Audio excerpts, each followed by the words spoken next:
You know what I'm saying? Yeah. You don't want to tell people, man, that you know what I'm saying, you like flowers and plants but whatever it is that you naturally do, that's what you came in, and that's what you're going to get paid for. That's what's going to make you rich. But you will never discover that being lazy and not working. Working is like throwing the baby bird into the water. Yeah. Get in there and start swimming, and then you're going to find your groove. You're going to find your lane. Yeah. You're going to find that thing that you are good at. You know what I'm saying? You're going to find it. But you never going to find it if you ain't doing nothing. I ain't even going to play with him. Bang. He ain't going to play. Bang. I put the racks on a nigga, got dogs and cats on a nigga, look just like a massacre hit him, look like a Kardashian with him, packing a scrap in the middle. I wanna shoot, he won't grapple a nigga, nothing alike, we differ. I be finessing and pressing, who gon' be my next contestant? Boy, you bitch gon' catch a blessing, I'm wanting for questioning, cause I'm big chesting it. Strikes on me like I be reffing it, pull up on your residence, Hoodlum take over your residence, Hoodlum take over your residence, Hoodlum take over your residence, Hoodlum take over your, Hoodlum take over your. How is it that a dude can go to work every day for 10 years, 5 years, and get out in the world? You work for free. Yeah. Your only hope is you can steal some sandwiches. Yeah. And make some money, but you working for free. Yeah. Being humiliated every day because you got to strip in and strip out. Yeah. Butt ass naked. Yeah. You got all kinds of psychological damages on you don't even know about. Yeah. After being humiliated day in and day out. You have to strip butt naked to go to work. Yeah. Strip butt naked to leave work. Yeah. Yeah. Every day. But you can't get out here and go to work and get paid. Yeah. Unless in this kind of money, you know what I'm saying, the kind of money you need at least that. What are you? Yeah. What do you got? What kind of skills you got to where you need to have that? What can you do? Yeah. You know what I'm saying? Yeah. That's what I'm saying. It's a lot of things, dudes. It's some things you should leave behind in prison. Yeah. But if you thinking like a warrior, that was training, bro. Yeah. Yeah. I was training. Yeah. When I was building with the guards, I was training. When they let me in the cipher and I built my mind, I was training. When I was with you, sitting at the table, I was training. Yeah. We go outside, lift weights, I was training. Yeah. To get up 3 o'clock every morning, I was training. Training for what? This. Yeah. How you gonna get out of the world and stop training? Navy SEALs, even though they ain't had a motherfucking, they could not have had a war in 3 years. They don't stop training. Mm-hmm. You know what I'm saying? They training right now in the army. Yeah. Probably ain't got no way, probably ain't gonna have nowhere, but I'm prepared for a war. Yeah. I'm prepared. So when it does happen, it don't just shit up. You see what I'm saying? Yeah. Yeah. And that's what ended up happening, man. I'm for real. That's what ended up happening. It's kind of, I look at it like what happened. I'm gonna give you a good example. Let's take you seen Gladiator? Mm-hmm. You seen when Maximus, when they had that first fight? Yeah. And they had to open the door. This is when the Maximus dude, he been betrayed by the emperor. Yeah. Now he a slave. Yeah. And he got to go and fight, but they don't know he a warrior. Yeah. Yeah. They don't know he trained for this shit. Mm-hmm. You see what I'm saying? Mm-hmm. All the rest of them, they ain't trained for it. So guess what they doing? Dude pissing on himself. Yeah. And they ain't open the door. You just hear the crowd, and you see it's finna go down when he open the door. Yeah. Dude shaking, pissing on himself. Oh boy, he do. You know what I'm saying? He ready. Yeah. You know what I'm saying? But I've been through this. Yeah. Soon as they open the door and go out, one dude get his whole head knocked out. Yeah. Boom! Yeah. Boom! You know what I'm saying? Yeah. But being a dude that's been in the war and training, I'm expecting this. Yeah. When you expecting it, it don't mess with you. Yeah. He come out with his shield swinging. Yeah. Him and the black dude, you know what I'm saying? Yeah. They ready. Yeah. I know what I'm finna deal with Yeah. when them doors open. I know and I've been training for this. I'm ready. They go out there and slaughter everything. Yeah. You know what I'm saying? And that's the way it is. If you training, you on point, you been doing what you supposed to do, you done train your mind, you done train your eating habits, you done train out all your bad habits. You basically done cleaned yourself out from everything that you were doing wrong. You done created a whole new man. Then you get out and you Regress. Regress. Yeah. Relapse. Yeah. Yeah. You know what I'm saying? Now you go to think about, damn, man, whew, the idea of hitting that pipe or whatever it was, you know what I'm saying? Yeah. You came straight weed here, you want to smoke weed every day. All day. You know Yeah. what I'm saying? You see your partner, yeah, he got money. You want to drink every day? You want to drink every day. Yeah. You want to have all the stuff you was denied all of those years. Yeah. I want it all. You kind of like, you remember that dude on I think about these images in my head. In 300, the dude with the hunchback. Yeah. Yeah. When he went for the emperor asked him, what did he want? He's like, I want it all. Yeah. You want it all. Yeah. You know what I'm saying? And we all had that desire. I had the same desire. Yeah. I had this. And that's the symbolism of that hunchback dude in the movie. You got all the other soldiers who are chiseled. Yeah. You know what I'm saying? They are examples of that discipline lifestyle. And then you have him who wants to be, but he still has that weakness, and that weakness is manifested in his physical. And that's key what you said, discipline. Yeah. That's really the one word that sums up everything I'm trying to say. Yeah. Because that's what we built, discipline. Yeah. Yeah. And it's self-discipline. That's the best discipline. That's it. You know, you really went into the correctional institution to be corrected. Yeah. Everything that you were supposed to be doing was to correct you. Well, whatever they had to correct you, but you went a little bit deeper with self-correction. Yeah. You know what I'm saying? So much to the guards got to come and ask you to help them to solve situation. Yeah. Because you done corrected yourself. To such a degree. That they created a lot of influence and respect amongst other brothers. Yeah. And they envy that about you, how you carry your culture. You know what I'm saying? And that deals with today's degree. Yeah. The freedom of culture. Yeah. Because the knowledge gave you freedom to be who you is, divine being that you is, to express your culture. You know what I'm saying? The culture being our self-lord and master. You self-lord, self-master. You, self. Yeah. You your own self. You your own master. Yeah. Each and every day, each and every way. Yeah. That's you know what I'm saying? Ain't some fancy words, so I guess your life. Yeah. You know what I'm saying? And that's the way I was. You know what I'm saying? Yeah. So, and being on point, man, and having that discipline, building that discipline, and being around being around other disciplined brothers. Yeah. That's just like me, you and we staying in touch. Yeah. I can't wait for Psych to get out, because I know he gonna be on point. Yeah. You know what I'm saying? Because sometimes, you know, you get out here and you surrounded around darkness. Yeah. You know what I'm saying? But like the sign say, truth is the only light that can shine by itself in the midst of darkness. True indeed. You know, the sun is in the midst of darkness, man. Yeah. It's surrounded around darkness. Yeah. But darkness don't affect the sun. The sun affects everything in darkness. Yeah. You know what I'm saying? So, yeah, man, and having that discipline, that's what they lack, man. And you get out here in the world, well, some of them have it. I take it back. Some brothers have the discipline, but when you get out, you lose it because you're so anxious to be free, so anxious to get some of the stuff that but a lot of that shit you don't need, man. Yeah. You know what I'm saying? And if you stay disciplined, you stay disciplined. Look at you now. Yeah.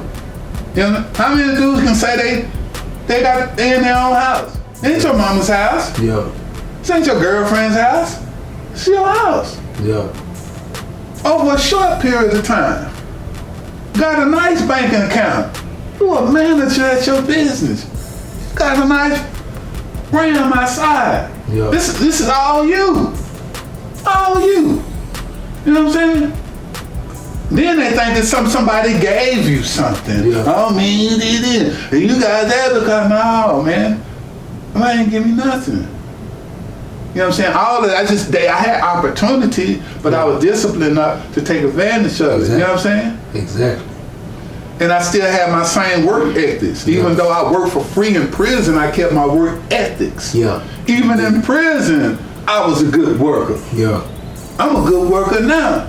Yeah. You know what I'm saying? Pretty soon, I ain't gonna have to work for nobody. You see what I'm that's saying? the thing, having that, me add on to that, having that is what elevates you. Right. Having that ethic, no matter where you at, no matter what you're making, Right. is what elevates you. Right. You know, you made a point on discipline a while ago, and it just really dawned on me because a brother asked me this. I had a brother, close brother to me. Right. Matter of fact, a brother that actually taught me a lot.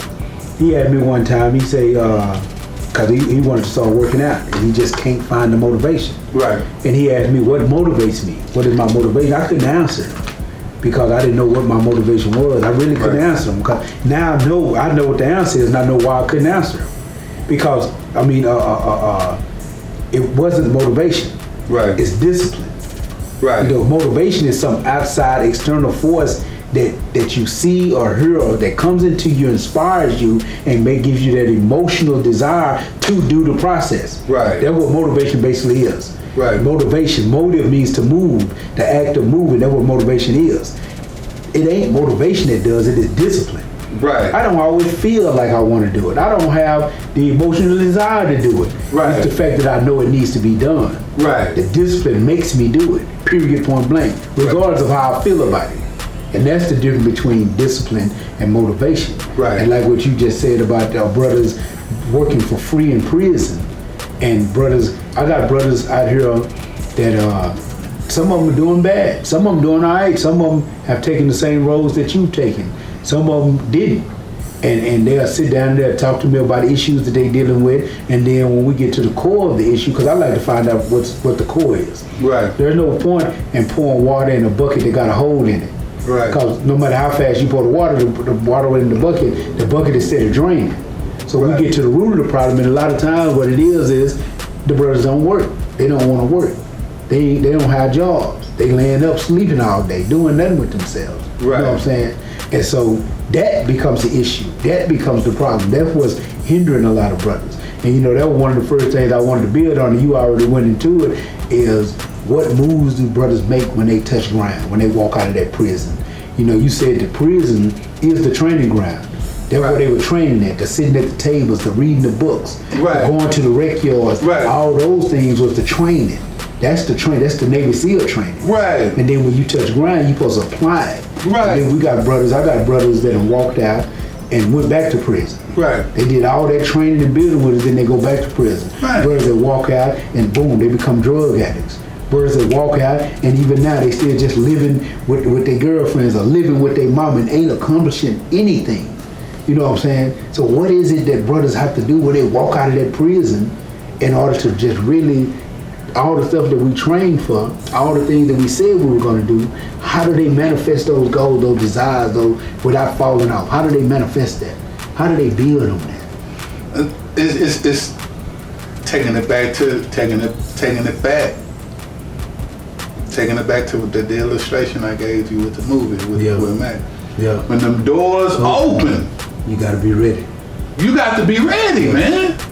And everybody, I don't care how ready you are, your heart is beating. Yeah. You know what I'm saying? Because the wrong move, you're not gonna make it. But the deal about it is, man, if you keep your work ethics, if you keep your discipline, and you keep your hustle, you're gonna make it. Yeah. You know what I'm saying? You're gonna make it. And then you don't get to the point to where you trying to get, you just getting out. Nobody don't know who you are, what you can do. Yeah. You know what I'm saying? You trying to sit around and wait for a job that's gonna pay you CEO wages. Yeah. You know what I'm saying? You don't want to shovel shit. Yeah. You don't want to take out trash. You don't want to look down. Why not? And you told me about your steps that you took when you walked out. I want you to, I know you probably like, Lee, I'm tired of telling this story. Nah, but I think this is a powerful story. I want you to talk about a little bit about your path when you walked out of prison, what you had to do, how you had to live, you know what I'm saying, jobs that you had to take, how you evolved, things that you had to apply in order to move yourself to the next step, you know what I'm saying, because in our life, in our autobiographies, is the formula. Right. You know what I'm saying? And all of us, that's our Malcolm X autobiography. There's a formula there. And I think there's a formula for what it is that you had to deal with. Man, I mean, I'm gonna be honest with you, man. It was heartbreaking and kind of disappointing. Like the doors open for me the same way it was on that movie. Yeah. I get out, my sister tell me, hey, don't worry about nothing. You've been gone 24 years. You know, you ain't gotta move too fast. You know, do what you gotta do, take your time. You know what I'm saying? Yeah. So I'm feeling relaxed. I'm on a monitor. Yeah. I got a leg monitor and I got a monitor. I got to put this in a box. Yeah. I got two monitors. I got a monitor telling you everywhere I go. And I think, this will make sure you're in the house at time. Yeah. Can't leave outside the porch. You know what I'm talking about? Yeah. You only can go so far outside of the house. So if I want somebody to, I don't even think Uber was around then. Uber Eats and all that. You know? So if I want to go to the store, get something from the store, I have to have her to get it for me. I'm totally dependent. And she was cool. Nigga, this was a turning point. Yeah. All my partners come. Dudes that from the game that know you, respect you. Yeah. You know what I'm saying? Kind of coming in, give me an envelope, big hug. Man, I'm glad you out. One of my partners came laid out all this clothes. Man, I don't wear none of your clothes no more, but they good, bro. You can have them. Yeah. You know what I'm saying? I got 5 or 6 set of Levi's, polo shirts, shoes and stuff. Man, appreciate it. Another partner come, he driving truck.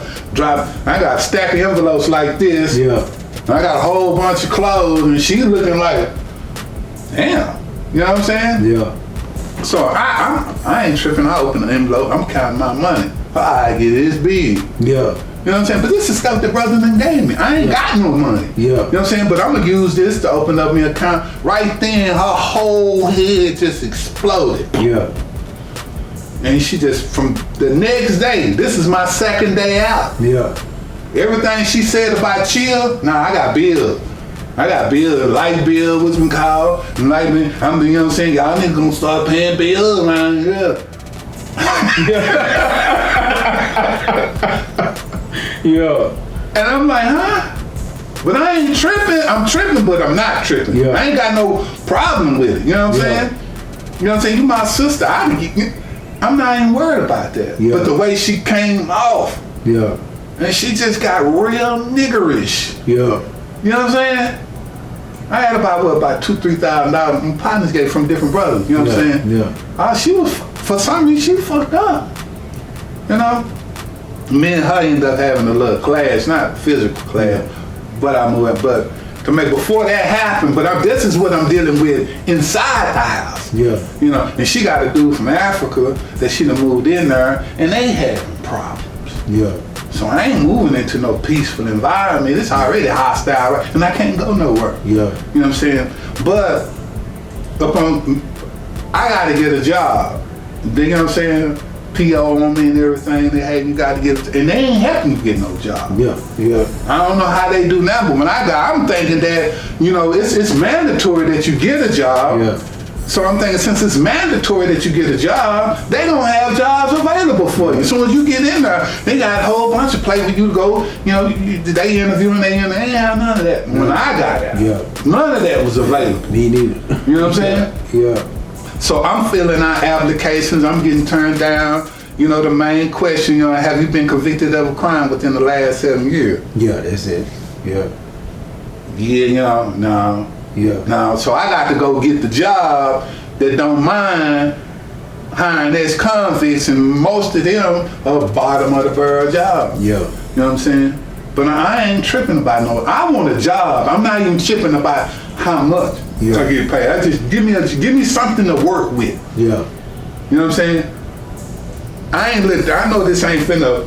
I just need something to work with to get something going. Yeah. You know what I'm saying?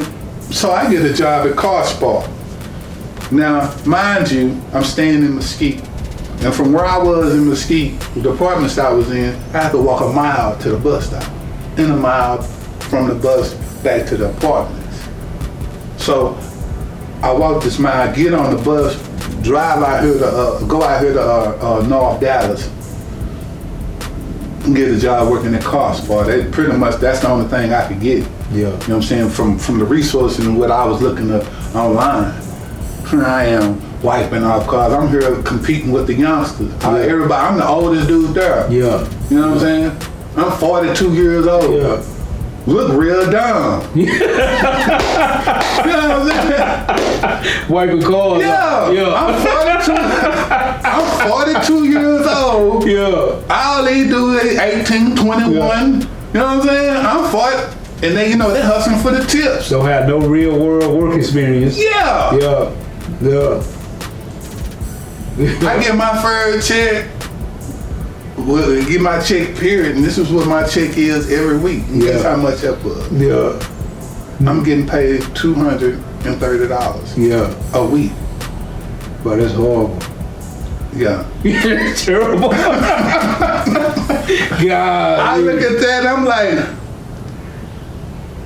I said, dude, I made more money out this with cookie cakes and bread. Yeah. You see what I'm saying? Yeah. I'm saying, but hey, I'm not even I'm not really tripping with how much. I look at it and it tickle me, especially if you was a dude, you was out there hustling, grinding, whatever you used to do, whether if you were robbing, or if you was selling dope, you flipping quarter, keys, you got you a couple of traps, you got you a couple of weed house, you know what I'm saying? This right here, you spend that in a day. Yeah. You spend more than that in a day. That's giveaway money. Yeah. $200? Yeah. That's my partner coming up and just asking for some money. Yeah. I give him $200. Yeah. That's my whole week's check. Yeah. You know what I'm saying?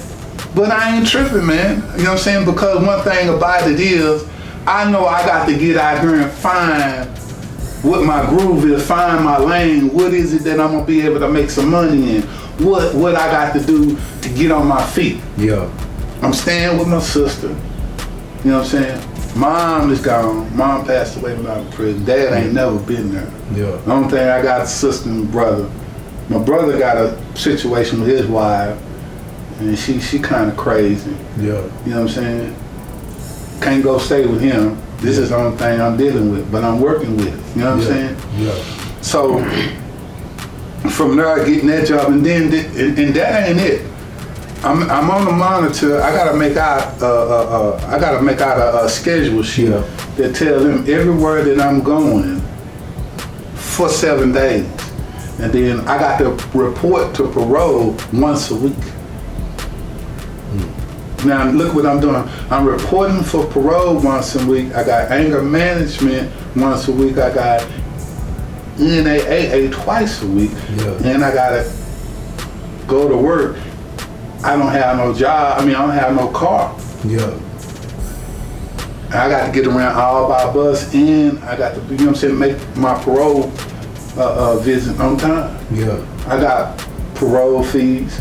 I got fees with the anger management. Yeah. I got fees already. You know what I'm saying? Brother got a job. Yeah. You know what I'm saying? But I'm really. It's hard. It was hard, and it was getting to me. But the main thing I knew, I was like, man, I just got to find my groove. I got to find my lane. I got to find what it is that's gonna give me some. So from that, I moved up just a notch more. Just a notch. Just a notch more, and I get a job at Waste Management. This has got to be the most funkiest. This is another low life job. Yeah. But I got to go where that highest content. Yeah. I'm gonna work. You know what I'm saying? Like I say, why you not gonna work? Yeah. How you gonna turn down some money? Yeah. And you done been working 24 fucking years for free. Yeah. Square business. 24 fucking years for free. You been working 5 years for free. They don't give you nothing. Nothing. You can't even bring that up when you go to your parole interview. Yeah. I went to work every day. Damn. Yeah. They don't get you credit nowhere. Well. You know what I'm saying? But you get out of the world, you can't work. I got work because I know that once somebody see my work ethics, it could be somebody that don't work at Car Spa. Nigga 42 years old over there watching. Somebody might say, hey, he all right. Yeah. You know what I'm saying? Somebody gonna recognize it. But even if they don't recognize it, I got hustle. Yeah. You know what I'm saying? And the main thing about it is my hustle gonna get me what I want. Yeah. You know what I'm saying? Yeah. I'm gonna find a way to hustle and get a hold of something that's gonna make me some money. Yeah. You know what I'm saying? Because your hustle is really the thing that you got to make your hustle is what does it for you. Yeah. True indeed. You got to keep your hustler. I always been a hustler. So I'm gonna find, and that's what I use to balance the money, you know what I'm saying? Yeah. Like I say, we went to going to YouTube University. I think, like I say, for any dude that's getting out, anybody that just don't have nothing, there's 1,000 things you can do. The laziest person just sitting on the phone all day can find them a hustle. Yeah. On YouTube. Yeah. You know what I'm saying? And from there I learned, one of the things I started doing was making t-shirts. I took whole check. Yeah. Whole $200. When I started that when I was working at Waste Management. Yeah. Just tell you, look, I'm gonna get back. I'm working at Waste Management. We saw it, not trash. Yeah. It's funky in there, man. I've seen dudes get there, throw up, they can't stand it. It's funky. All day, every day. There ain't no day you gonna walk in there and it smell good. You got rats, big old long rats, running across the conveyor belt. Yeah. You know what I'm saying? Conveyor belt moving fast, and you got to sort out the plastics, the cardboard, stuff that's gonna make the machine. You gotta do all this sorting out. You're doing all this 8 hours straight. You got a mask on your nose. It's so contaminated, so much junk in the air that when you go home, dude said, man, make sure you wipe your nose out. And I'm like, huh? So when you get to the house, man, clean your nose out, man. And I'm thinking, I got a mask on. I went to the house and cleaned my nose out. It was black. Yeah. On both sides, black. And that's from the stuff I'm inhaling. Yeah. For 8 hours while I'm at work. And I'm getting, I think I get like a little around about $400 a week. Yeah. You know what I'm saying? But took some of that money, got me a t-shirt press machine. You know what I'm saying?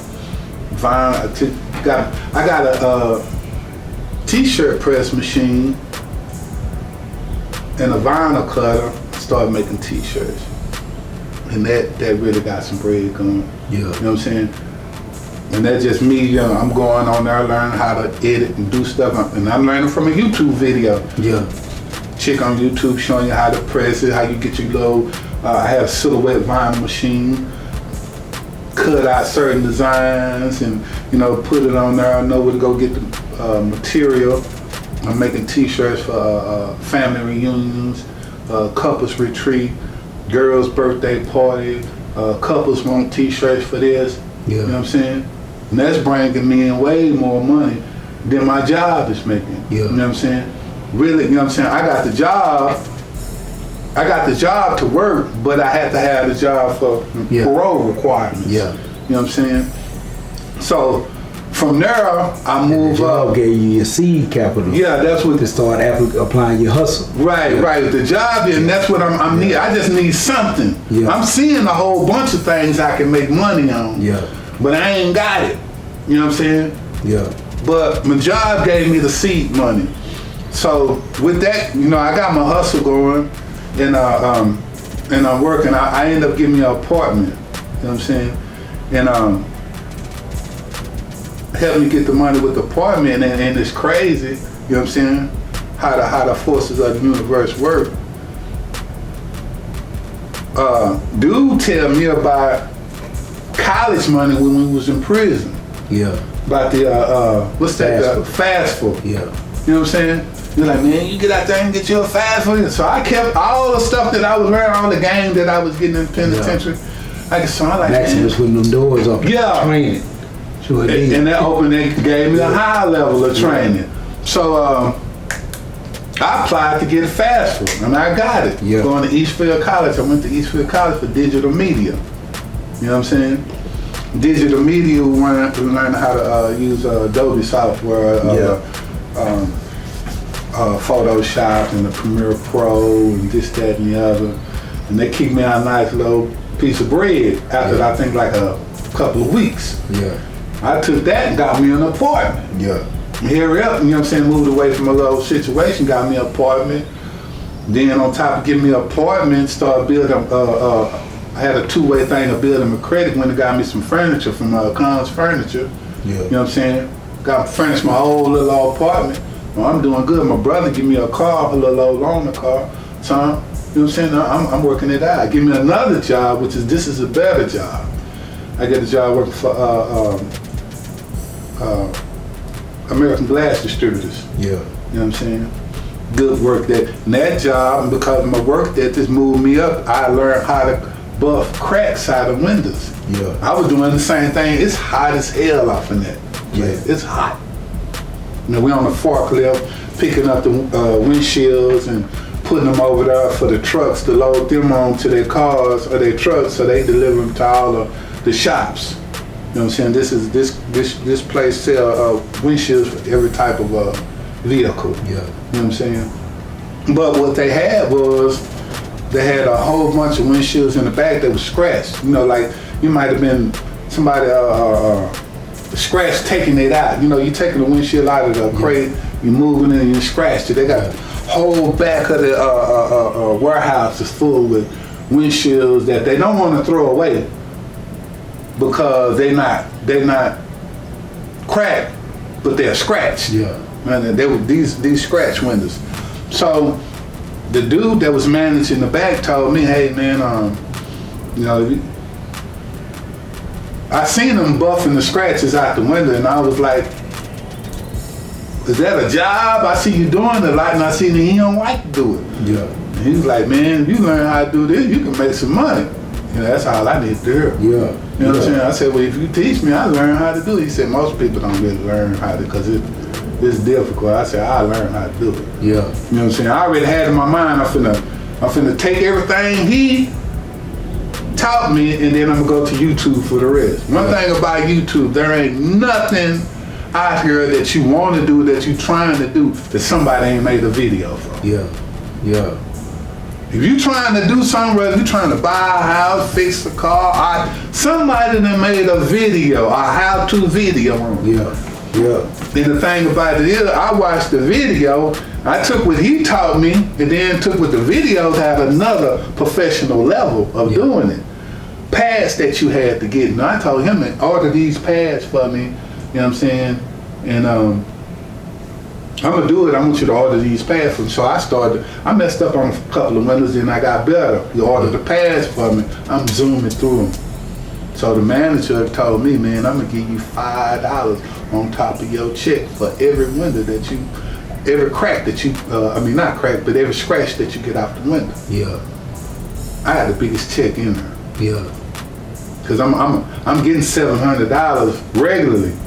And on top of my $700, I'm getting another $700 for buffing the scratches out the window. Yeah. You know what I'm saying? Just, you know, constantly grinding, man, and like I say, finding your lane, you know what I'm saying? Having them work ethics. So on top of that, I'm taking my money, I'm still trying to find a way to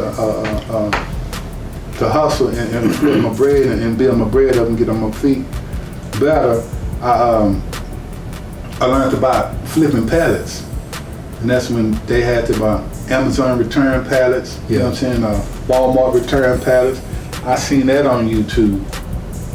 So I started Googling, you know, where to buy pallets. You know, they had a place called Discount Truckloads. Yeah. Discount Truckloads.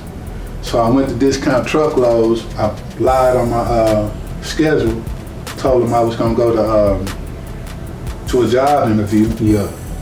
When I really went to discount truckloads to buy a pallet. Yeah. I bought 2 pallets. Yeah. They were $200, $250 a piece. I took them, and crazy thing about it is that the dude that was that we arranged to do the delivery for, he was only gonna deliver to a business. Say you don't come to a residential neighborhood. I had to come up with something quick, so I told him it is a it is a business. Yeah. You know. He come up to the I'm in the apartment. Yeah. And from where I stay and where the parking lot was, you gonna have to drive up on the grass, man. They want to drive up on the grass. Yeah. Like, I gave him an extra $100. Yeah. And he's just a delivery guy. So the delivery guy, extra $100, shit, where that? Yeah, you know what I'm saying? He yeah. drive, said, man, come on up on the grass. Yeah. He drove right there in front of our apartment. Man, how we gonna get this pallet in there? I mean, we're gonna break it down, piece by piece, and we're gonna get it in his apartment. Yeah, yeah. I mean, you crazy. You crazy. I'm a hustler. You finna get it in there. Yeah. He handed it out, we got it off in there, man. Had some nice stuff, man. I think I made about $2,000 off them pallets. Yeah. You know what I'm saying? I ain't know nothing about eBay. Yeah. $500 investment. Yeah, $500. I made about $2,000 off of it. Yeah. With some some stuff that I kept, for myself. But started me an eBay account. I started selling stuff on my Facebook page, advertising certain people that I know. Then from YouTube, I learned, how to sell on eBay. Yeah. And I found that I wanted to do Amazon, but for what I was doing, eBay was better. You don't have to go through all them processes of getting approved. Selling stuff on eBay. You know what I'm saying? So got me a machine to print out my labels and all that there, man, and arranged for them that. And the thing about it is, I was like, damn, man, how am I gonna mail this out? You know what I'm saying? But they got it where you can arrange to have the stuff picked up. Yeah, yeah. You know what I'm saying? So I arranged to have it picked up, man, and from that, man, I just, I'm flipping pallets, I'm making T-shirts, I'm making wedding cups. On top of my job at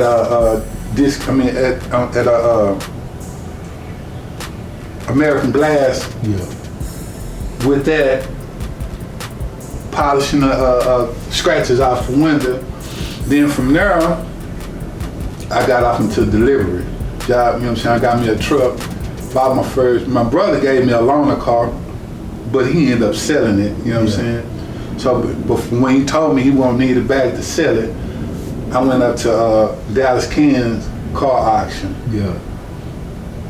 I went up there with like $1,000. I'm like, man, I'm gonna get me something. Yeah.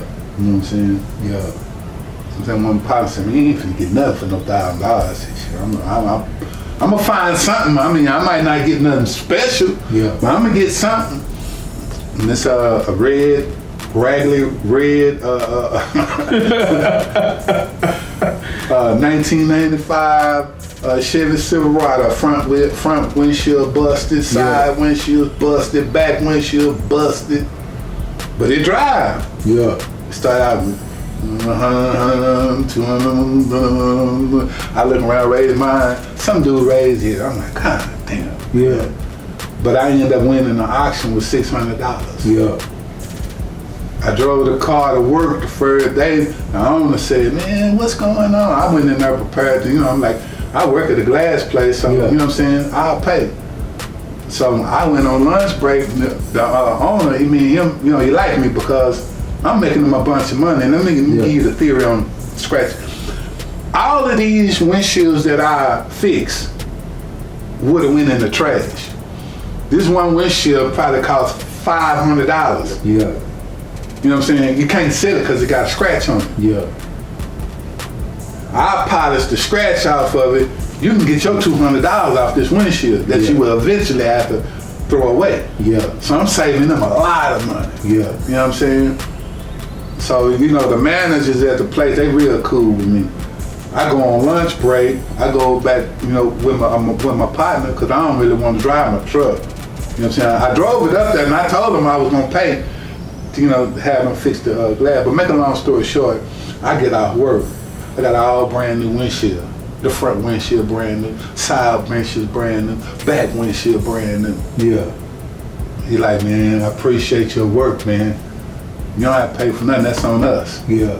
They done paid the dude, one of the dudes that fixed windows, paid him, gave him the glass, the front windshield, back windshield, two side windshield, gave him the money to install it. And I need you to have it done before he get out work. Yeah. Yeah. I think I'm live now. I think I'm live. Yeah. You know what I'm saying? It's raggedy, but it's mine. Yeah. But that got me into the transportation. Yeah. You know. Major key. I gotta point out a key. Certain times I'm gonna point out a key. His character created opportunities for him. The way he walked into that place, the way he operated, the whole work ethic created an opportunity for him. He bought the Wrangler truck and pushed that boy to work with no windows, but his character made people want to put windows in that boy. Yeah. Yeah. I mean, I would pay for it, but they wanted to do it for me. Yeah, they're like, this is the least we can do for what you doing for us. True indeed. You know what I'm saying? True indeed. I'm listening. So, there I get off into, I get a job. This woman posted a job on Facebook, and the job she posted on Facebook was she looking for somebody got their own pickup truck, and you can get paid,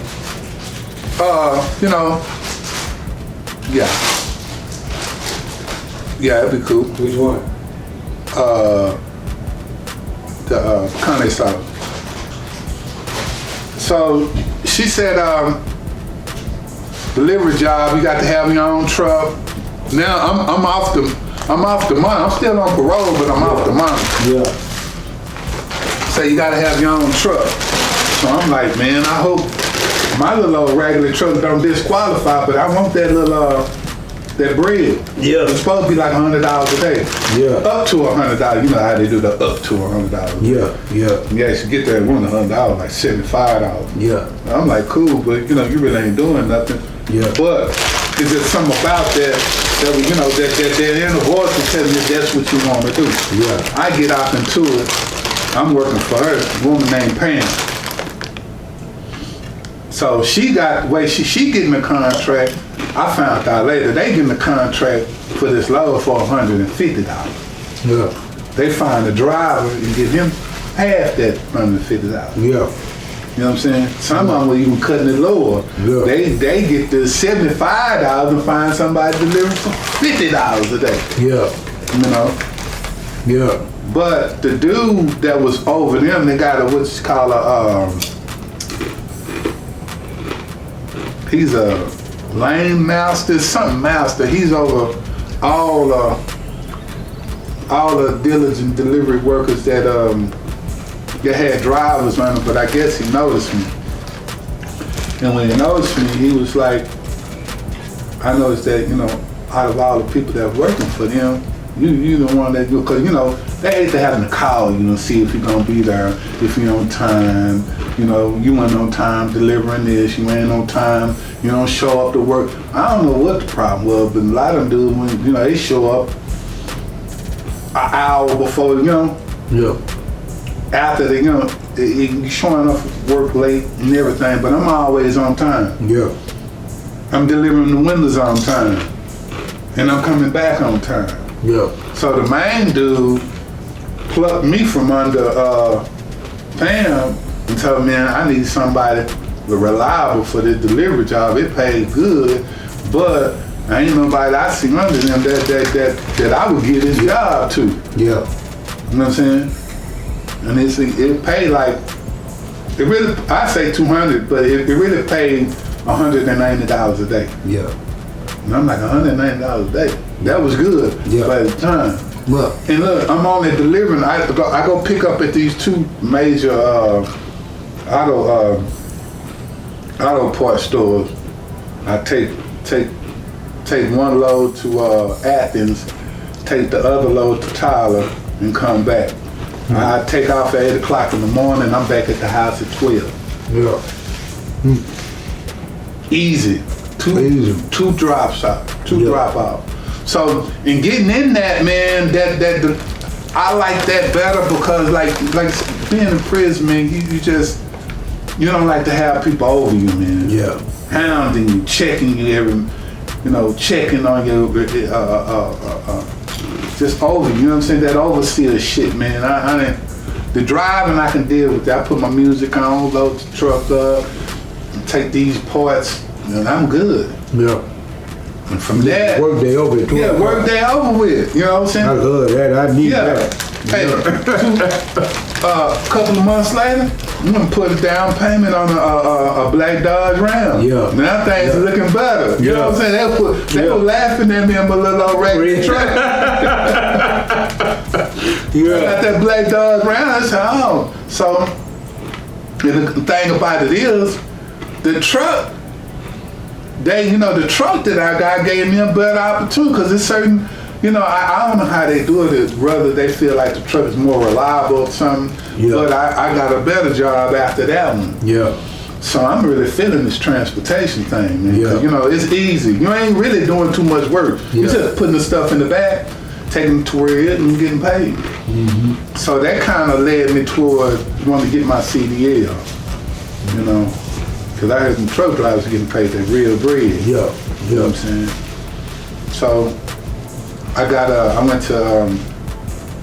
went to Texas Workforce, got a place, had a program called WIOA, where they paid for you to get your CDL. Yeah. And they paid for me to get my CDL. I got the CDL, but I didn't have no truck driving experience. And one of my partners that I know,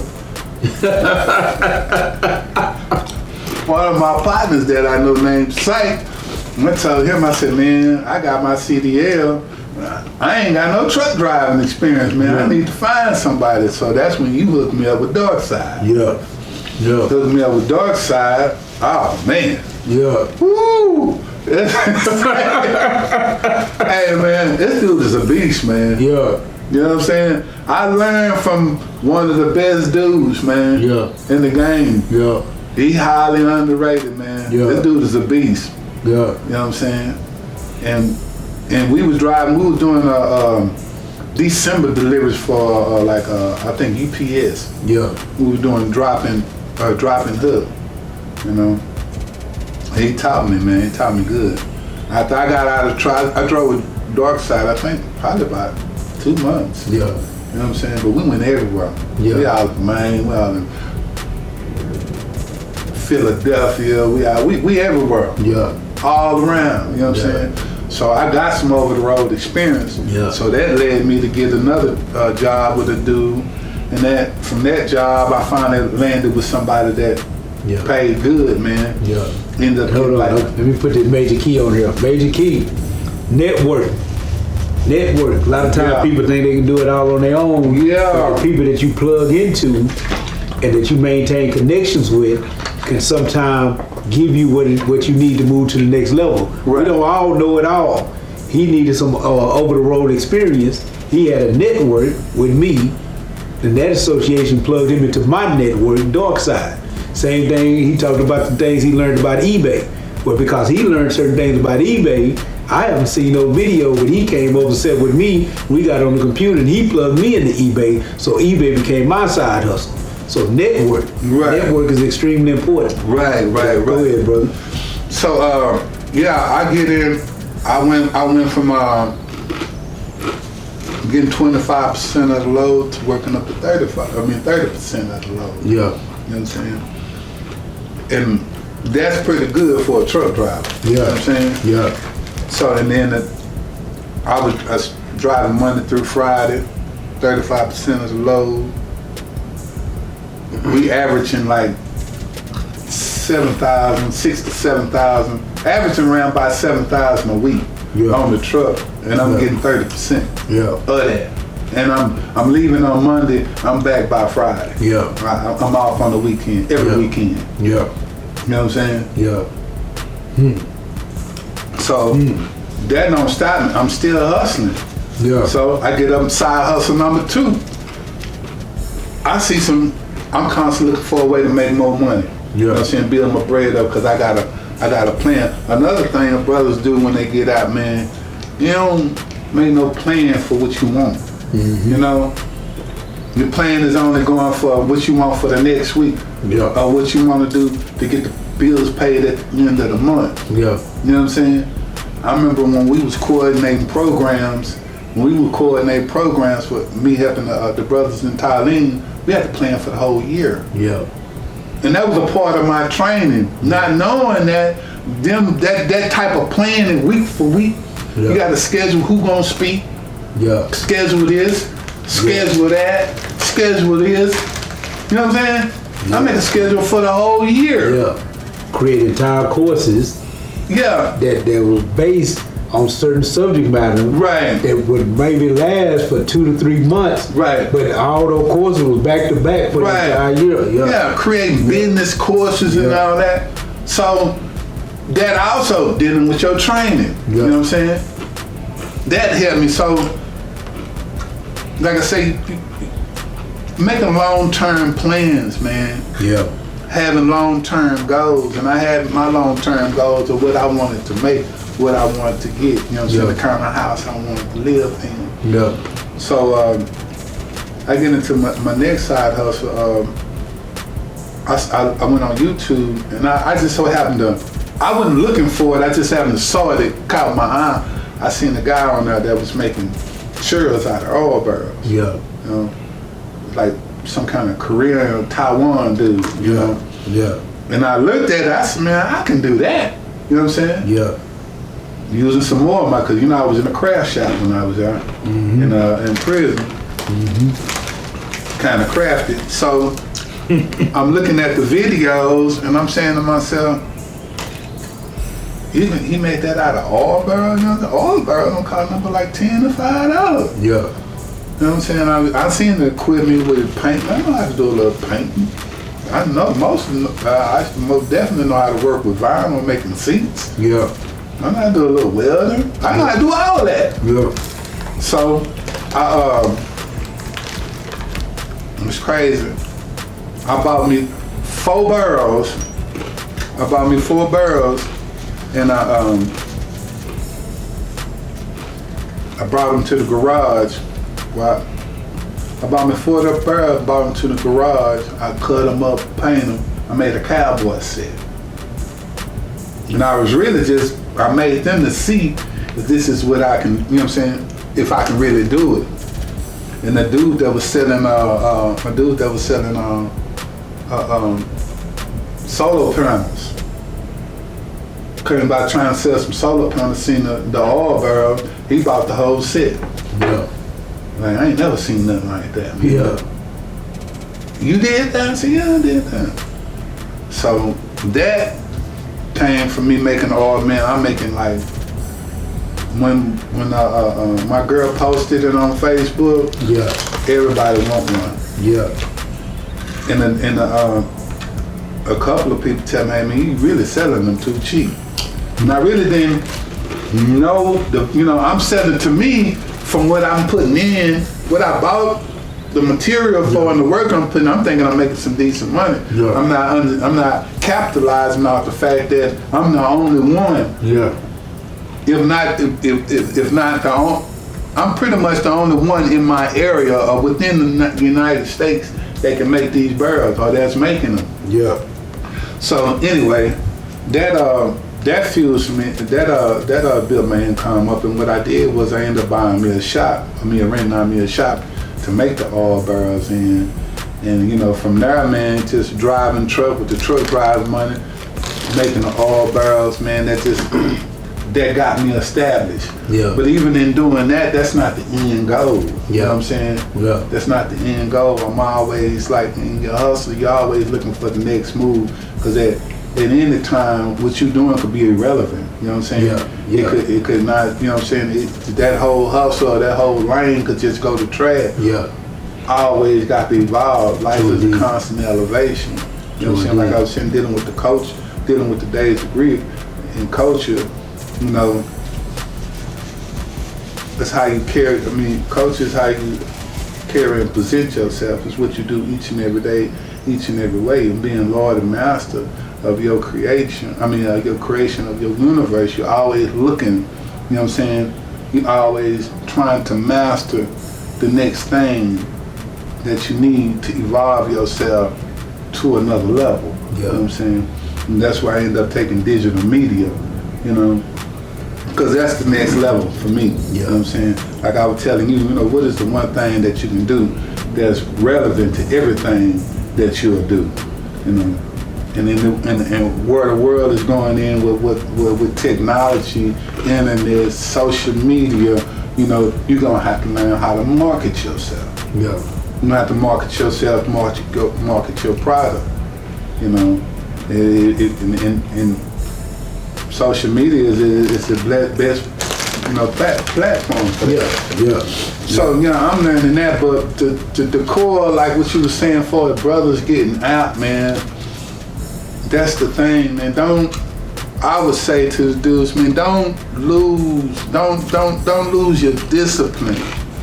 You know, I know some dudes that was ranking soldiers in the cipher that they was building in. You know, whether they were disciples, Mandingo warriors, Crips, Blood. You know what I'm saying? They was in there organizing, but you get out and you throw all that in the trash. Yeah. Bro, if you can manage all them dudes in the penitentiary, you can manage them dudes in the corporation. True indeed. All the tactics that you was using to put out fires, strategize how you were gonna do that on every building, and then you get out and start smoking dope. You train.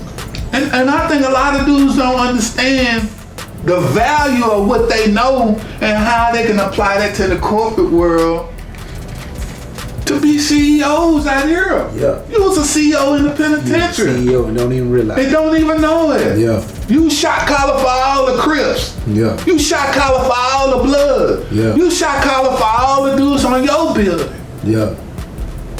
You the head dude of all the Mandingo warriors. You know how much goes into doing that? You the enlightener of the whole building. You know what I'm saying? You the enlightener of everybody that's on here. You passing our lessons, building. You making sure this dude get what you organize who gonna come out to the rake yard. You know what I'm saying? You are managing people in the worst situation, man. In the worst situation. In the worst situation. You got to be cunning, sometimes conniving. You know what I'm saying? You have to be slick. You have to be on point to manage this kind of men. You know what I'm saying? You're managing the bottom of the barrel dudes. And they respect you. Then you're not really taking what you have been trained in and how valuable that is. And what I mean by valuable, how valuable that is, if you apply that to the corporate world, to your job, you worried about I'm not getting paid enough. The only thing you got to do is get in there and get a job. Get in there and make it out. Get in there and get a position. Because you already know how to climb up, bro. You know how to climb up. You know how to talk to people. You know how to put out fires. You got some dudes that ain't never been in a hectic situation. Two people finna get into it, they pass out, call police. You ain't. You a gorilla. You know how to handle that. They need people like that in the corporate world. True indeed. You know what I'm saying? True indeed. And I'm telling you the story because of the dude. When I was in waste management, they had a dude they brought out. They brought him. Our little division of waste management kind of got out of control. So they brought this dude from Boston or something. I don't know where he was. He was from out of town. But you know, when you've been in prison, you can check. You know, you're looking at the dude, tattoos and swagger. And I'm saying to myself, he been locked up before. You know what I'm saying? He over everybody in waste management. White boy, everybody, when it's out of control, called him over here to get everything back in line. Yeah. Dude smooth, way he talk. Yeah. Anything ain't on, he coming over there, brother. What's the problem? You need help with something? He making sure everybody getting trained right. You know what I'm saying? Then I talked to him. I just heard him to pick, you know what I'm saying, pick it, because he always was like, there's certain people that he seen had good work ethics. He'll kick it with you a little bit more. So, make a long story short, when me and him were chopping it up and talking, because, I told him, I did some time in prison. He's like, yeah, man, I did some time too. I'm like, yeah. I said, man, I pretty much can tell it. You know what I'm saying? Yeah. I tell how you carry yourself, man. I look at your tattoos. I can peep it. Yeah. You know what I'm saying? But make a long story short, dude's a peace stone in prison. Yeah. You know what I'm saying? He calling shots for the peace stones and the blood. Yeah. You know what I'm saying? He was the one dude that made sure everything was right.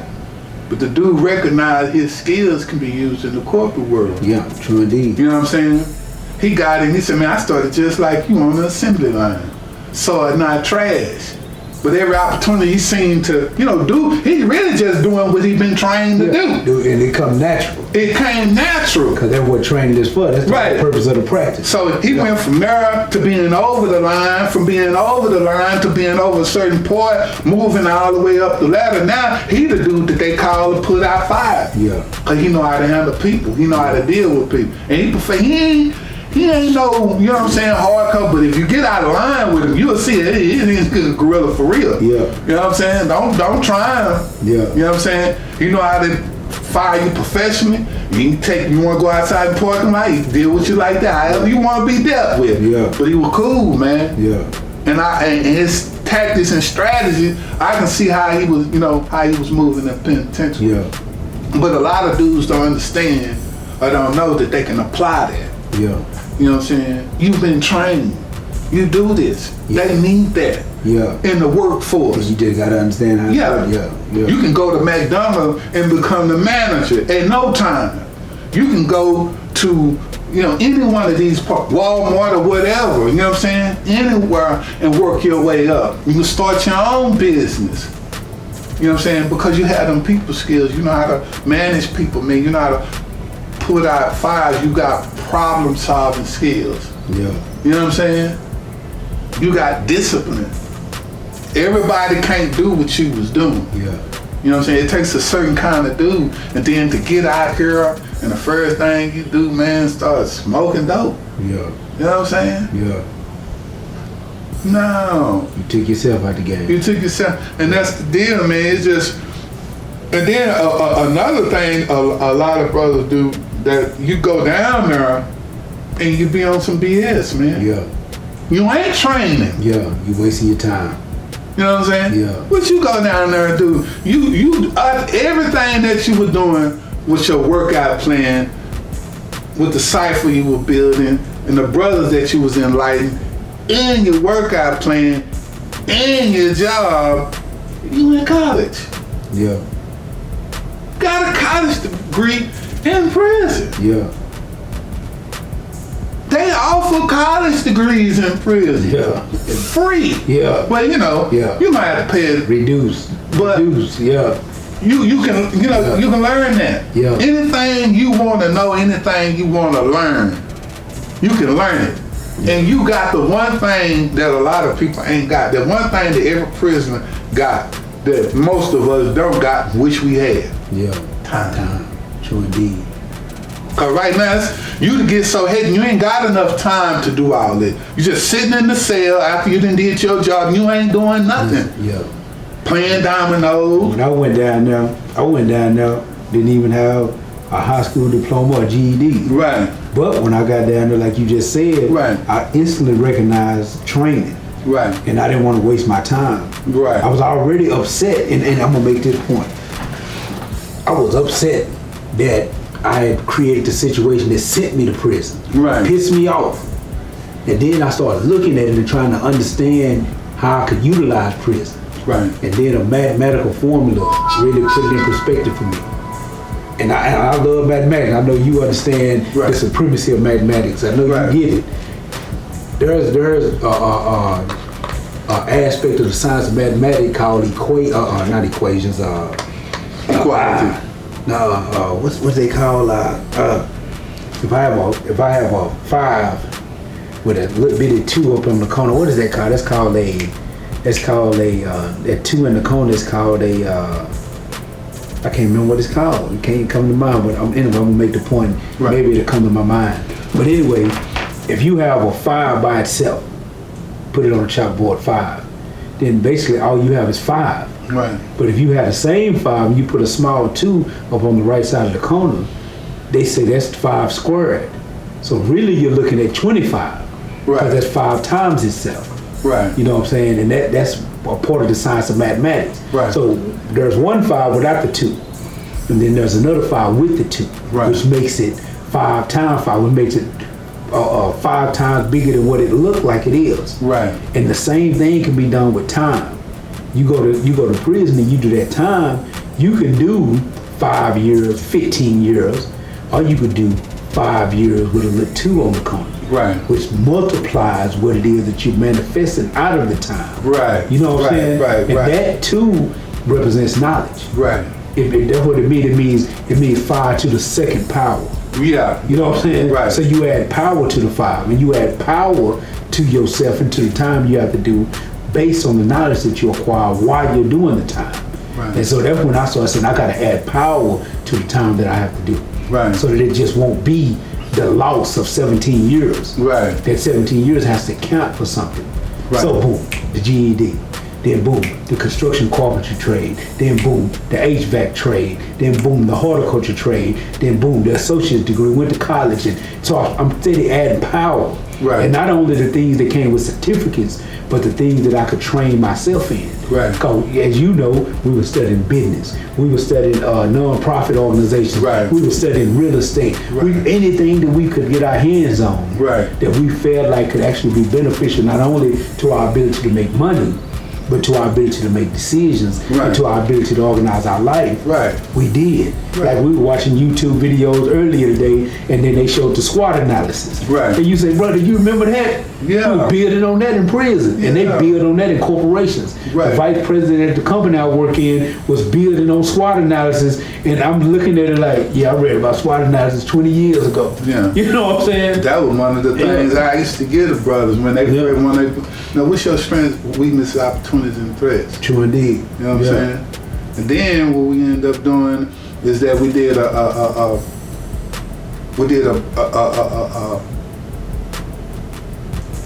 deal where we paired brothers up. Yeah. You know what I'm saying? And I'm pairing them up because competition develops strength. Yeah. And I'm not pairing them up to compete against each other negatively. I'm pairing them up to have them something to bounce their knowledge off, to pull it out of them. You being by yourself, it's not pulling the best out of you. Yeah.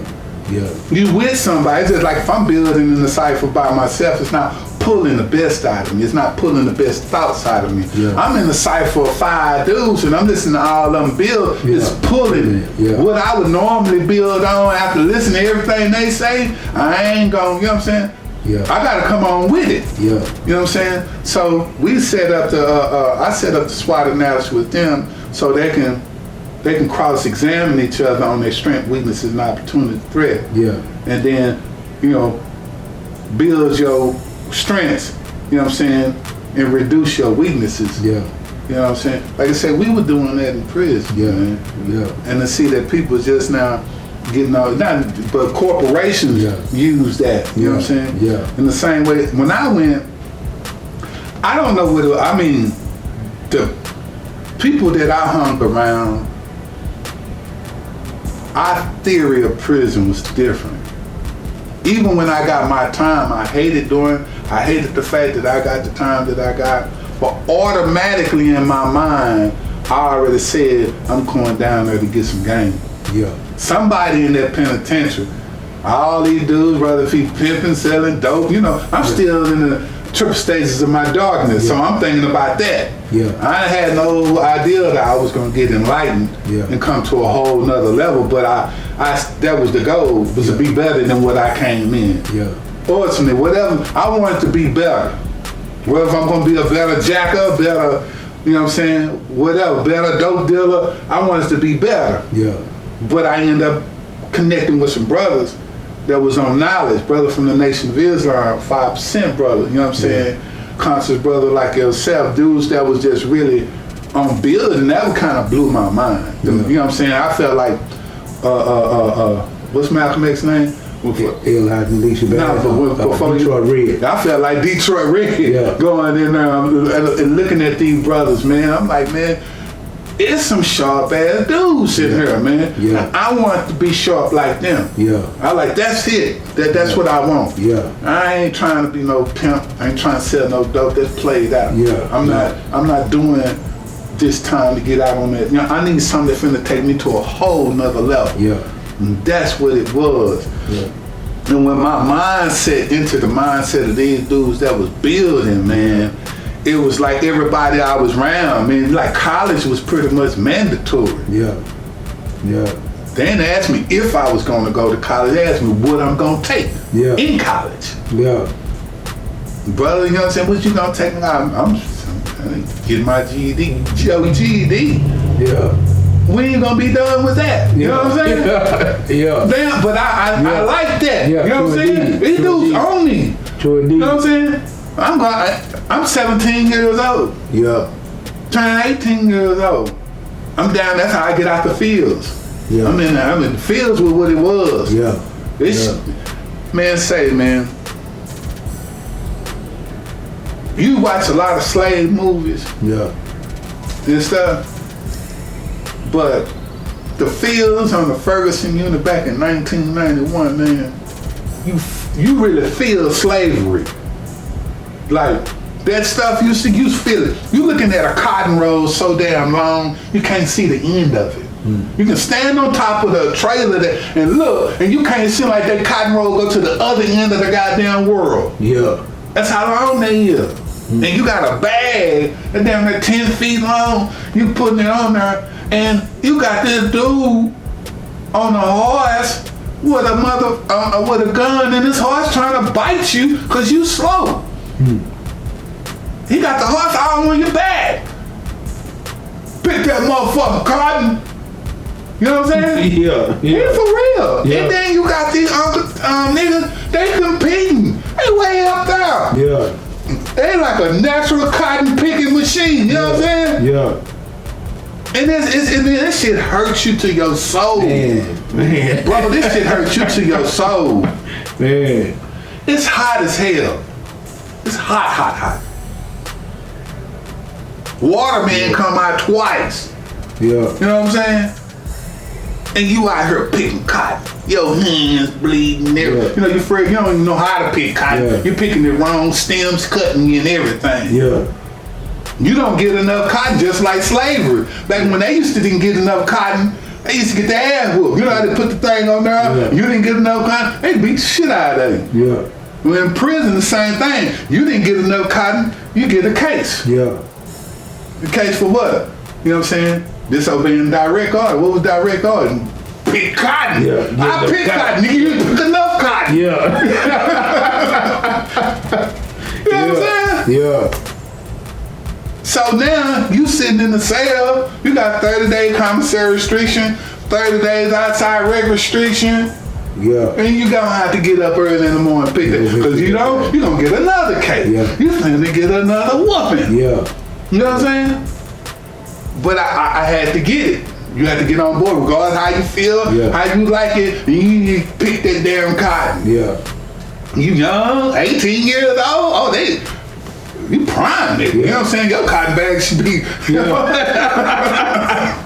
You made for picking cotton. Yeah.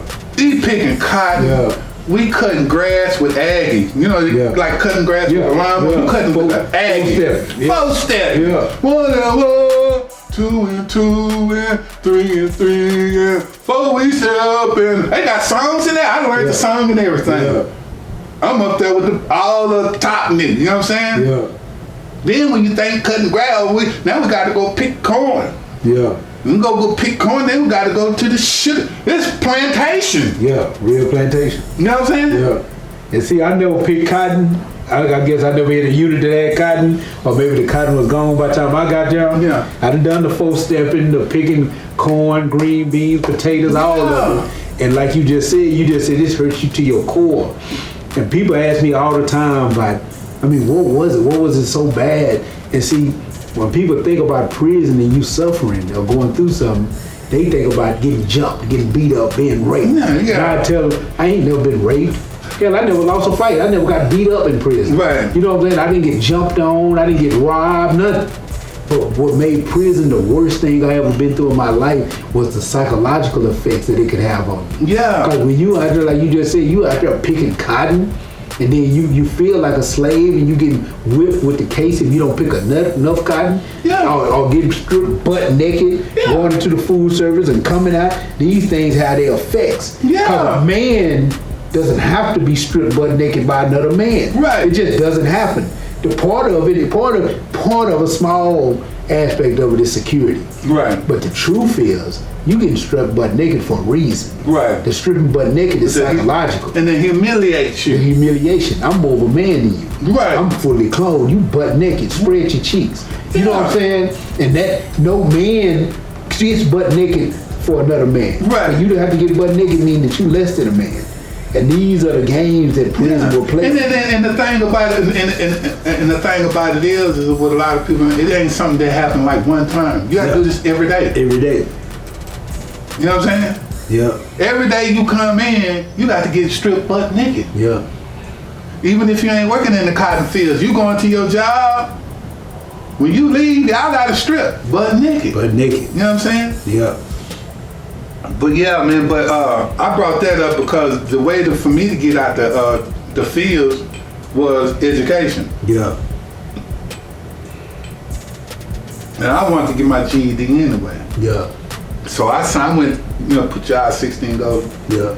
I put in getting it school to get the GED because it was mandatory for my parole. They was like, yeah. So that took me out the fields. Yeah. You know what I'm saying?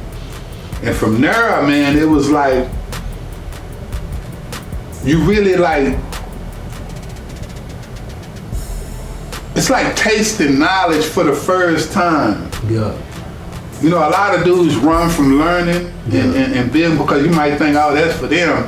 But when you really get off into it, that's just like, it like electrified everything in me, man. Yeah. Learning and studying. Yeah. And it really took my mind out of prison. Yeah.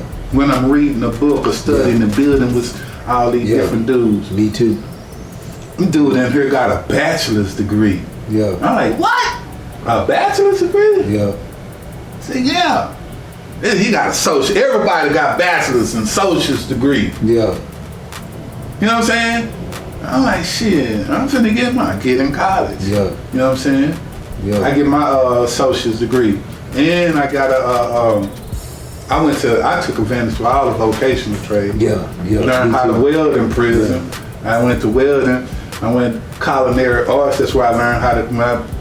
I did welding, culinary arts, machine shop, and construction carpentry. Yeah. I got to college. I got my college in construction carpentry. Yeah. And just the welding came out because when I'm doing all barrels, I already knew how to weld. Yeah. You know what I'm saying? My cooking, the culinary arts teach me how to cook. After I learned how to cook, they put me in ODR. Yeah. You know what I'm saying? Yeah. All of these skills, all of these things that I learned. Cause like I said, when I went to prison, man, and the people around, it was all about learning and gaining, and, you know what I'm saying, and increasing your game. That's what I'm saying. Yeah. I'm finna get my game up. True indeed. You know what I'm saying? True indeed. I'm finna get my game up, but your game, you find out what your game is. Yeah. When I ain't talking about shooting dice. Yeah. Or what it is, you're gonna find out what your game is. You know what I'm saying? And when I was in that circle of learning, and I'm circled with the guys and circled with the Nation of Islam brothers, the Muslim brothers, we had some tight Christian brothers. Yeah. You know what I'm saying? Revolutionary brothers. We thinking, we building, we ordering books. We was on 48 Laws of Power and Machiavelli in 1996. Yeah. Before Tupac changed, you know what I'm saying? Yeah. Changed his name to Machiavelli. We already read that stuff. Yeah. You know what I'm saying? We had all those books, man, and just that's bringing it out of me, man. That's bringing and building with the brothers in there. And that's the thing, like when dudes go to prison now, you know, you just sitting around waiting. You wasting time, bro. Time is money. Yeah. You know what I'm saying? Like when dudes used to go out and lift weights, you know what I'm saying? What they say, I'm saying, I'm finna go get my money. I'm finna go get my money, I'm finna get my paper. That's what they say. I'm finna go get my paper. Yeah. You can get, and just think of what you could like if not that I want to do it again. Yeah. You know what I'm saying? But from what I know now, I would even be 3 times more than what, you know, I would have learned more than what I learned when I was in there, even though I learned a lot. Yeah. But I would have learned a lot more. Because we know the steps to take now. Right, you know what I'm saying? True indeed. But all of that prepared me for this. Yeah. And it was I had it ingrained in me so much that when I got out, it was just that was my mindset. Yeah. So in getting the jobs, and it didn't bother me to work at a job or do something that nobody don't like, a job that don't pay good. Yeah. Because I never saw myself as a car washer. Because this ain't the end of the road. Yeah. It's just a stone. It was never, I ain't. And you know, I think we touched a lot of subjects, especially for the brothers that's still locked up. I think they needed that stuff we talked about, and for the brothers that's just getting out and touching ground. Like I said, I got a good brother that I see a lot in. I don't want to put too much pressure on the brother, but I see a lot in. You know what I'm saying? If I was to be arrogant enough to put myself in the shoes of Elijah, that's my Malcolm, except for the few, no few. Right. You know what I'm saying? I really think he the one gonna touch brothers. But anyway, let's get to the point. So we touching ground. We understand the importance of work. Right. It's two more. I said two more things I got to touch. And we kind of talked about it with work. It's the whole reason we're working. Okay. And I think we need to really just kind of look into it. The importance of getting the bag. The importance of making sure your money right. Right. You know, and that's when I say making sure your money right, making sure it's right and making sure it's right in the right way. Right. Because there's certain ways you can try to make sure your money right that'll take everything that you got from you. Right. You know what I'm saying? Mm. So the getting the securing the bag, as they say, to me is an extraordinarily important move. Right. In any man's quest for power. Right. But, and I want to say this before we get into it, but it cannot be misunderstood. I got a lot of brothers that built under me when we was incarcerated. Mm-hmm. A lot of them, and one of the things that disappoint me in these brothers, and I hope they watch the video and know I'm talking about them, is that they come home and they think that the stuff we was building about, all the stuff and the knowledge we built on and the plans that we made for being free was about seeing who can get out here and drive the best cars and flash the most on Facebook. I had one brother, the same brother I'm talking about that I say is the Malcolm. Right. The brother's on his way home, got less than 90 days on the way home. He told me, say, this is a conversation he and I had, because he called me every weekend. And the brother called me, and you know, he knows things I'm doing and what's going on, because I don't post my vehicle on Facebook and social media. Right. You know, I don't brag or boast about my house or anything. I don't do none of that. I don't post. When I post on Facebook, I'm either posting motivational quotes. Right. I'm either in some dirty work clothes or I'm in some workout clothes on my way to the gym. Right. I basically post stuff that I think is practical toward building yourself. That's what I pretty much post. I don't post, and this was one of the first times I'm finna talk. I went and saw Adele Givens at the Improv last night. Right. It's nowhere on Facebook though. I don't post this, you know what I'm saying? Right. It's nowhere on my social media post. If people went based on my social media posts, I ain't doing nothing. I don't have nothing going on. So anyway, I was talking to the brother, and he was telling me, he was talking to one of our brothers, and he was telling the man, you need to hook up with Brother Psyche and let the brother show you, you know, how to create a budget, how to build your credit. You know, he can help you organize your finances. And he said the brother told him, man, Brother Psyche ain't doing nothing. You know, he don't post nothing on Facebook. He don't, you know, every time I see him, he in some dirty clothes, and man, he driving a little red Dodge Ram. You know what I'm saying? You remember my little Dodge Ram? Right. Yeah, I love that car, boy. It took $7 to fill that boy for the week. I drive to work all week in that little car. But it wasn't a Ram though, wasn't it? I mean, not a Ram, my bad. Dodge Neon. Yeah, That's what I meant. My bad. I didn't mean the red one. Yeah, the little red Dodge Neon. My bad. I didn't mean. I apologize. Dodge Neon, little bitty car, 4-cylinder. Yeah. So the brother told him, man, Brother Psyche ain't driving that Dodge Neon no more. Brother Psyche been out of that Dodge Neon by the year. You know, the brother's a master builder. The brother turned that Dodge Neon to a Dodge Ram. Right. You know what I'm saying? Right. That's what the brother told him, and he told him, man, brother, just don't post that stuff. That's not what we building for. Right. You know, people. I don't have a style of dress. I have an image, and we got to understand the importance of image. You know, it's like the old, is it Sprite or 7-Up? I can't remember which one it is.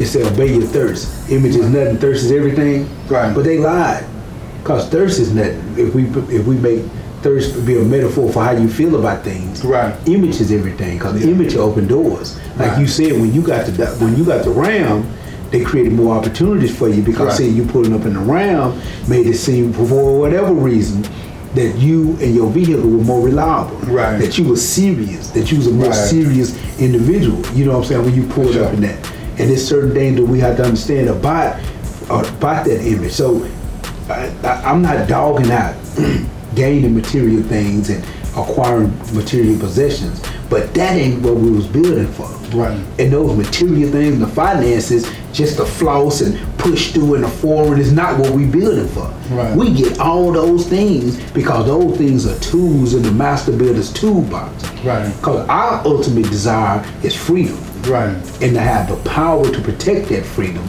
from anything or anybody that would try to take that freedom away from us. Right. So we understand, you know what I'm saying? We understand that's the importance for people like us of securing the bag. Right. And a lot of my little brothers, I still love these brothers, but I see them with a misunderstanding of what we was building for. Right. You know, they all out here competing with each other over cars. I see one of the little brothers, going in circles, burning his tires up, you know what I'm saying, on social media, and I be like, golly, brother, you was at the table. You know what I'm saying?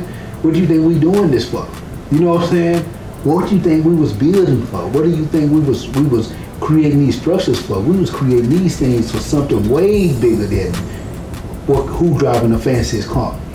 How many trips you taking and stuff like that's not what we doing this for. Right. You know, and we will do those things to blow off a little steam and I ain't finna burn up no tires, but we will do this stuff to blow off a little steam and relax and quote unquote reward ourselves. And I posted something on Facebook not too long ago. I can't remember the dude name I got it from, but I feel like it was live. Cause the dude said, you know, you go work 40 hours a week, you put in that time, you went hard for 6 months, and you know, you might get to a point where you feel like, man, I done went hard. I deserve a break. I need to relax. Let me take a trip. Let me chill. And that's all good, well and dandy, and it's cool, and you might need that, and you might deserve that. However, there's somebody else who put in those hours too, and they went hard for 6 months, but they not breaking. They still grinding. You know what I'm saying? They still grinding. While you taking the trips, they still in there. Right. They still making it happen. Right. So when you come back from the trips, how far you think they gonna be? Right. What you think they trying to accomplish? Right. They looking at something bigger than the trips. They looking at something even bigger than the bag. Mm-hmm. You know what I'm saying? You just told us a story that went from $250, $230 a week to, we ain't even gonna say what it is a week now. You know what I'm saying? But we saw it climb from 230 to 400 to 700 to 1,000 to, we ain't even got to talk about it no more. We ain't got to talk about it. You know what I'm saying? We saw it climb. You know, and it's not just about the bag. Mm-hmm. You know what I'm saying? And it's something that you said that I think was monumental. I ain't even gonna call it a major key, I'm gonna call it a jewel. It's a jewel that we need to put in the crown. It's something you said. You said, your money can't be your money, shouldn't be your money. Mm-hmm. Your hustle should be your money.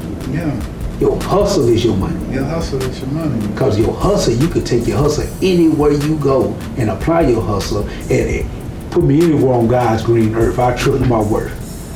You know what I'm saying? And you know, I read a book about some Jews, who went into a town broke.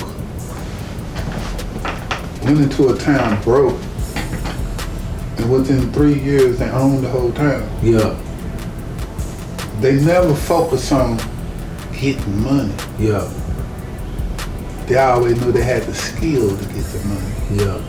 If you got your skills, it's your money. Yeah. And the more skills you got, the more money you got. Yeah. That's the way I look at it. I don't look at the fact I got this, that, and the other in the bank. Yeah. I can drive. I can create this. Yeah. I can do social media. Yeah. I can do this. I can do that. I can do, you know what I'm saying? Yeah.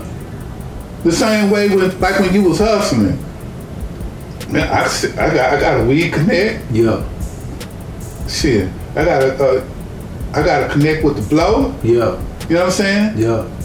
I gotta connect with the brows. Yeah.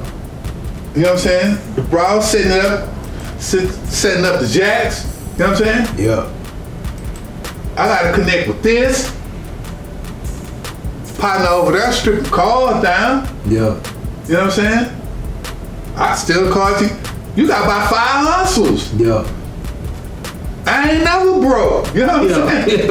I'll never get tired. You know what I'm saying? Like Kevin Gates. Yeah. All these different hustles, I can't go wrong. Yeah.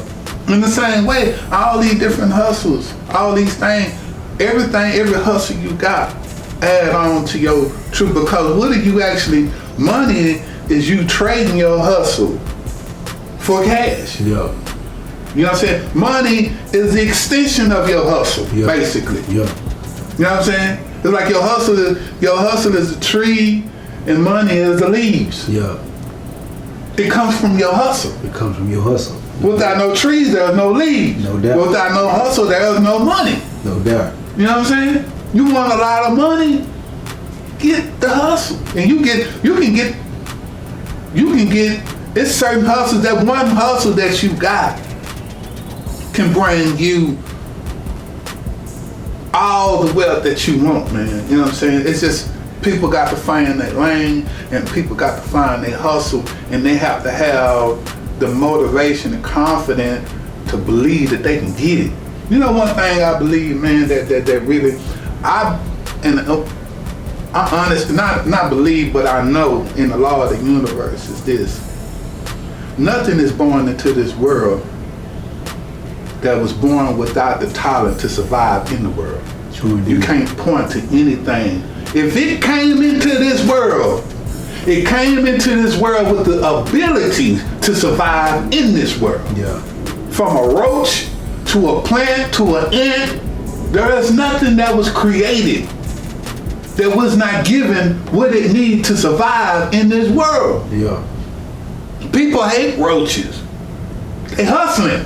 Yeah. You know what I'm saying? They Yeah. finding a way in your house. If Yeah. it's nasty, gonna get some crumbs. Roaches and ants gonna be everywhere. Everywhere. Every day. Yeah. You know what I'm saying? This is a roach.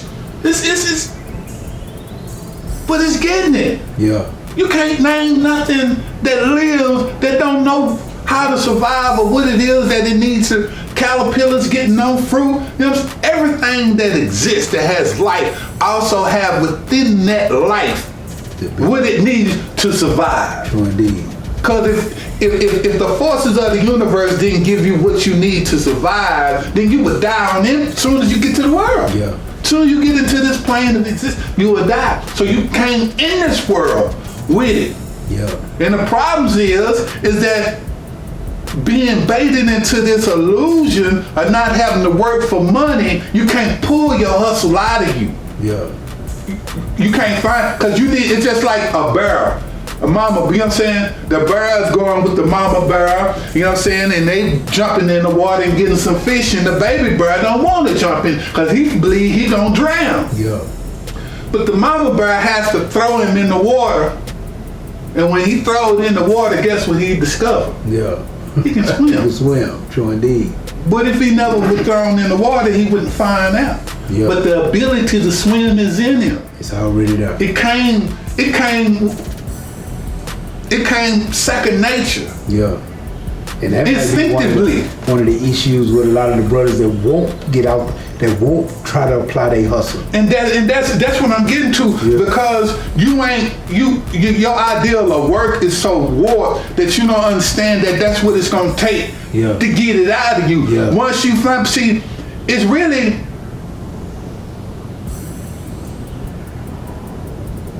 not hard work. It is and it's not. Like when people see Michael Jordan or Kobe Bryant, they think that's hard work when they do. You know what I'm saying? But for him, it's not hard. Why? He's doing something he loves to do. It takes for you to learn, it takes for you to work to learn your passion and what your gifts and talent is. And then when you start making money off your talent, it's easy. You're really not working because you're doing something that you love to do. I love to drive, man. It's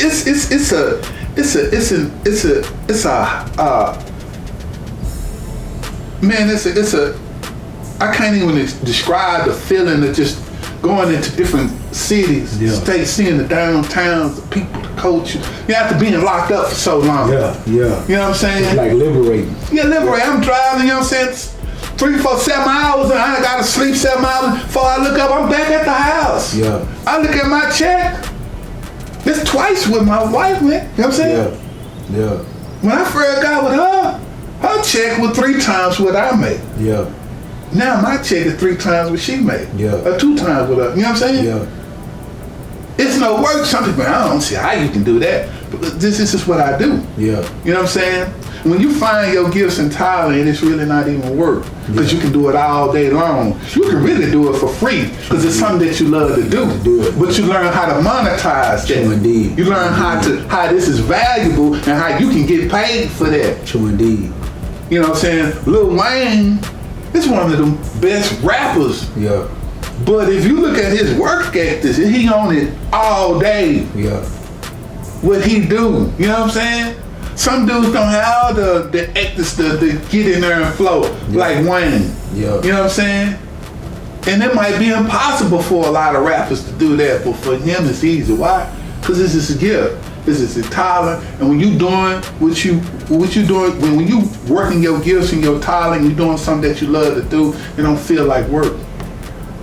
And that's the thing that if you on your ass, you'll never find that. If you looking at what somebody else doing and you trying to do what they do ain't for you. You know what I'm saying? It ain't for you to be no rapper, even though you trying to rap. It ain't for you to be no boxer, even though you don't want to tell nobody that you really like animals under the sea and there's something about the animals and naming the animals and what they doing. And you feel like it'll make you weird, but it really will make you pay. That's your gift. That's what you came in this world for. True indeed. You know what I'm saying? You don't want to tell people, man, that you know what I'm saying, you like flowers and plants and but whatever it is that you naturally do, that's what you came in, and that's what you're going to get paid for. That's what's going to make you rich. But you will never discover that being lazy and not working. Working is like throwing the baby bird into the water. Get in there and start swimming, and then you're going to find your groove. You're going to find your lane. You're going to find that thing that you are good at. You know what I'm saying? You're gonna find it. But you never gonna find it if you ain't doing nothing. You know what I'm saying? That's one thing. I'm working at car spa, I'm working at waste management, I'm delivering window. I know it because I don't like it. I don't like it, but I know if I keep going, I keep swimming, I'm gonna find what it is that I can do. You know what I'm saying? Driving trucks for me, man, it's like walking back and forth. And what I get paid, you know what I'm saying? When I'm creating, being creative, that's one of my talents. When I'm in something that deals with creating, I can do it all. I have to force myself to go to sleep. So you learn what it is that you do. You know what I'm saying? And you polish it, you sharpen it, it's gonna make the door, it's gonna open the door for you. And that's your money. That's your money. You know what I'm saying? That's the real bag. Because whatever happens in life, whatever other for you, got money or you get married and they take the money from you, you're gonna still be able to survive. Yeah. But upon getting, you don't want to just have it took from just upon getting your money and learning how to manage your money. You got to learn how to manage, learn how to save your money, learn how to invest your money, and learn how to build credit like you do. You know what I'm saying? Yeah. You take all that and you secure it. And to kind of open the doors up, we're gonna be talking next. That's why a lot of dudes have problems with female. Yeah. Because a woman can't respect no man that she got to take care of. Yeah. I don't care how big your penis is, I don't care